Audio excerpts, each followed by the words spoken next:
Ajay ji, good afternoon, बहुत स्वागत है। आज हमने देखा बहुत छोटे दायरे का ट्रेड देखने को मिला है, फिर चाहे वो बुलियन हो, मेटल्स हो या फॉर दैट मैटर इवन कच्चा तेल, जहां पर ऊपरी स्तरों से दबाव बनता हुआ दिखा है। सबसे पहले बताइए, सोने चांदी में क्या रणनीति अपनाई जाए?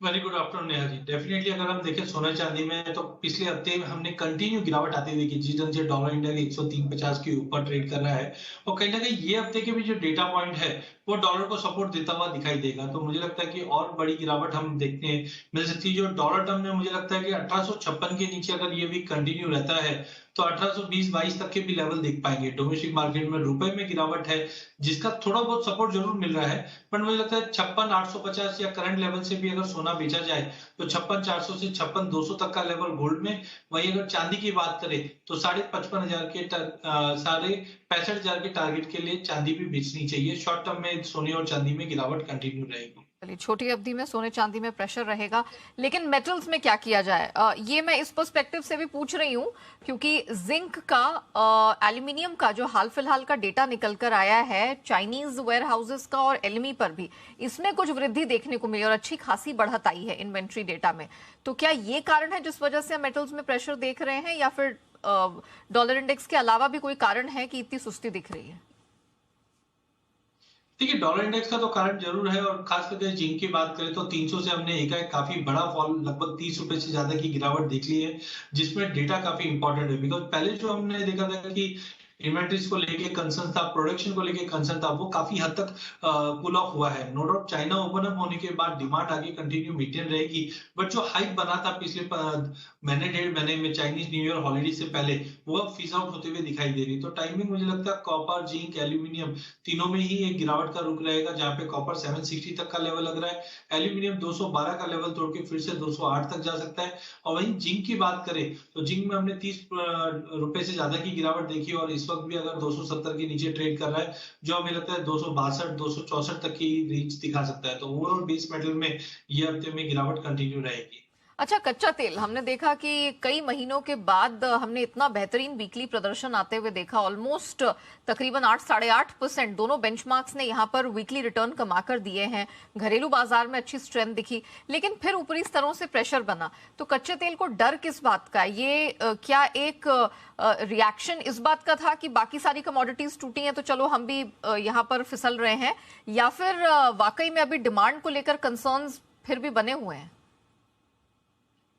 देखिए, डिमांड को लेके कंसर्न तो पहले भी बने हुए थे स्लो डाउन को लेके, बट चाइना जिस ढंग से मेजर रोल प्ले करेगा वो ऑफसेट कर रहा है।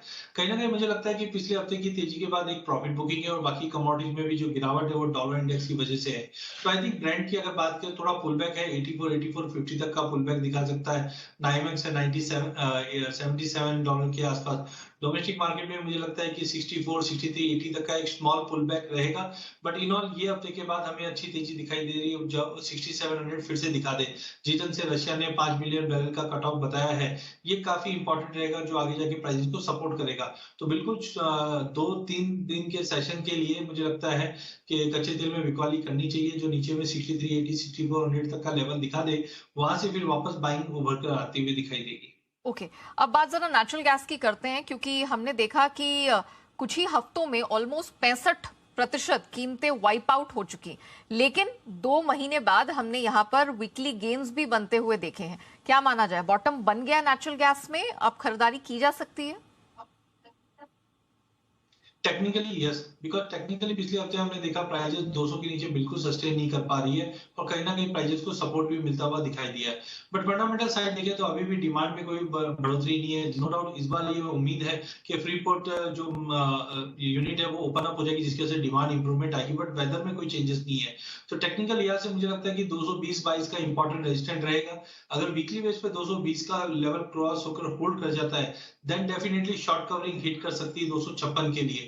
बट टाइमिंग आप 200 के नीचे के स्टॉप लॉस लगा के बाइंग कर सकते हैं 220 से 224 के टारगेट के लिए। ओके, अब थोड़ा सा एग्री कमोडिटीज की तरफ बढ़ते हैं। कॉटन, ये आज का एक बड़ा डेवलपमेंट साबित हुआ है, क्योंकि ऑलमोस्ट 5 महीने के अंतराल के बाद हमने एमसीएक्स पर कॉटन वायदा को रिज्यूम होते हुए देखा है और 3 कॉन्ट्रैक्ट्स की भी सामने घोषणा हो चुकी है, कुछ बदलाव भी हुए हैं। आपका एक पर्सपेक्टिव मैं जानना चाह रही थी कि अब M6 कॉटन को लेके किस प्रकार का बन रहा है, गिवन द फैक्ट कि इंटरनेशनल मार्केट में बहुत सुस्त सा दायरे सा का ट्रेड है, 85-84 सेंट के आसपास ही घूम रहा है।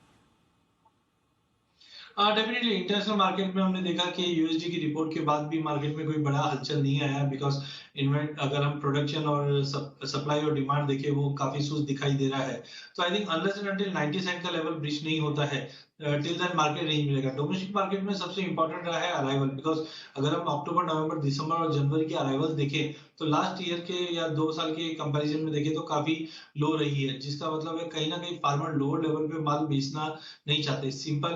और साथ में हमने सीआई के भी अपडेट देखे जहां पे रिवीजन आया है 330.5 लाख बेल्स का, जो कहीं ना कहीं प्राइसेस को एक थोड़ा बहुत सपोर्ट देता हुआ दिखाई देगा।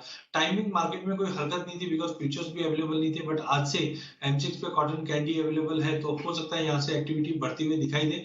बट ज्यादा बड़ी गिरावट नहीं देख रहे हैं हम लोग। 60,000 तक का एक बेस कॉटन कैंडी पे M6 पे आता हुआ दिखाई देगा, वहां से स्लोली एंड स्टेडीली वापस बाइंग अपॉर्चुनिटी लौटते हुए दिखाई देगी डिमांड को देखते हुए। ओके, हैविंग सेड सो, आज एनसीडीएक्स पे हमने कुछ चुनिंदा एग्री कमोडिटीज को स्ट्रेंथ के साथ ट्रेड करते हुए देखा है और कपास खली उनमें से एक है। कोकोड, ग्वार, ये सब कुछ हमने देखा। अब कॉटन सीड केक, यहाँ पर कुछ स्ट्रेंथ दिखी है। तो एग्री स्पेस में आज कोई कमाई का मौका आपकी तरफ से? डेफिनेटली एग्री में बिटन डाउन सबसे ज्यादा हल्दी हो चुकी है, because no doubt carry over stock अच्छा है जिसकी वजह से काफी बड़ी गिरावट आ चुकी थी। बट अब कहीं ना कहीं लोअर लेवल से हल्दी में भी एक बाइंग आते हुए दिखाई दे रही। बट कॉटन सीड ऑयल की बात करें तो हमने 3200 का लेवल छूने के बाद प्राइसेस में एक काफी बड़ी गिरावट देखी, जो इन लाइन ऑफ एक्सपेक्टेशन है। खल की एबिलिटी इस बार बाकी क्रॉप से अच्छी है, जिसकी वजह से कोई एक्स्ट्राऑर्डिनरी बड़ी तेजी तो नहीं है। बट पिछले हफ्ते में जो बड़ी गिरावट आई थी उसके बाद थोड़ा सा बाइंग अपॉर्चुनिटी बनती है, तो 2700-2720 के करीब लेके चलिए। 2780 से 2820 तक के भी लेवल हम कॉटन सीड ऑयल केक में देख पाएंगे। इंडेक्स पे और रुपए की चाल पे अब आपका क्या व्यू बन रहा है, क्योंकि रुपया भी हम देख रहे हैं कि एक दायरे में फंसकर रह गया है। नीचे हमने इसको 83 के नीचे आता हुआ देखा, कुछ स्ट्रेंथ भी आई थी जो 82 के नीचे गया, लेकिन फिर रिज्यूम किया और अब हम देख रहे हैं कि ऑलमोस्ट वीकेस्ट नोट पर ही ट्रेड होता हुआ दिखाई दे रहा है। डॉलर इंडेक्स 103.50 के पार ही ट्रेड करता हुआ दिखा है। इन दोनों में अब आपको किस प्रकार की दिशा दिख रही है? देखिए, डॉलर इंडेक्स में हमने लगभग 113-114 के लेवल से मार्केट में करेक्ट होते हुए देखा, जो 150 के आसपास का सपोर्ट लेता हुआ दिखाई दे रहा है। ये हफ्ते के डेटा पॉइंट से भी दिखता है कि डॉलर में कंटिन्यू तेजी रहेगी, जो हायर साइड में मुझे लगता है 104.80 से 105 तक का लेवल डॉलर इंडेक्स दिखा सकता है। सेइंग दिस, डेफिनेटली रुपए में भी इसकी गिरावट बढ़ती हुई दिखाई देगी। बट इससे पहले भी हमने देखा कि 83 के नियर आरबीआई काफी एक्टिव रहती है और यहाँ पे हम डॉलर में बिकवाली आते हुए देख सके। तो आई थिंक ये हफ्ता काफी इंपॉर्टेंट रहेगा। अनलेस एंड अंटिल 82-40 का लेवल ब्रीच नहीं करता, हाई प्रोबेबिलिटी कि हम 83-83-10 तक का लेवल एक बार देख सकते हैं। बट हाई लेवल पे प्राइसेस सस्टेन नहीं करेंगे। 82-40 could be the base price के, यहाँ पे हमें एक वापस सपोर्ट आता हुआ दिखाई दे। तो ये हफ्ते में मुझे लगता है 83 तक का लेवल जाने के बाद वापस रुपये में स्ट्रेंथ लौटते हुए दिखाई देनी चाहिए। ओके, तो एक बार के लिए और आप कह सकते हैं कि 30 पैसे तक की कमजोरी दिखेगी। अच्छा, coming back to agri space, यहाँ पर हमने देखा है जीरा, ये एक ऐसी कमोडिटी रही है जिसने कुछ हफ्तों पहले तक बड़ी धमाकेदार स्ट्रेंथ दिखाई और अब वो पूरी तरह से फिजल आउट होती दिख रही है। आज ही भारी भरकम गिरावट यहाँ पर देखने को मिली, ऑलमोस्ट 4% टूटा है। तो जरा बताइए कि अब यहाँ से अगर किसी को रणनीति अपनानी है, हमारे जो व्यूअर्स इस समय आपको देख रहे हैं, जीरे पर क्या व्यू बन रहा है? जैसे जीरे के फंडामेंटल की बात करें या बैलेंस शीट की बात करें तो ये साल पूरा टाइट ही रहना है। हमने रैली, अगर हम शॉर्ट टर्म की अगर 3 महीने की रैली की बात करें तो लगभग 250 रुपए से हमने करीबन 370 तक का रैली अब देखा है। मार्च महीने से हम देखते हैं कि अराइवल्स आना चालू हो जाएंगे, जिसकी वजह से प्राइसेस में थोड़ा बहुत गिरावट या प्रॉफिट बुकिंग आना चालू हो चुका है, बिकॉज ऊंचे भाव पे एक्सपोर्ट डिमांड भी नहीं थी। तो आई थिंक अराइवल जैसे जैसे आगे पिकअप करेगा तो मुझे लगता है कि प्राइसेस 30,000 तक का लेवल एक बार दिखा सकता है। बट इससे ज्यादा कोई बड़ी गिरावट आते हुए नहीं दिखाई देगी मार्केट में, बिकॉज इस बार भी बैलेंस शीट काफी टाइट है और ग्लोबल मार्केट में खाली इंडिया ही है जो सप्लाई करेगा। तो हो सकता है अगले हफ्ता 10 दिन के अंदर एक बार 30,500 का लेवल रिटेस्ट करता हुआ दिखाई देगा, वहां से फिर एक अच्छी बाइंग वापस लौटती हुई दिखेगी।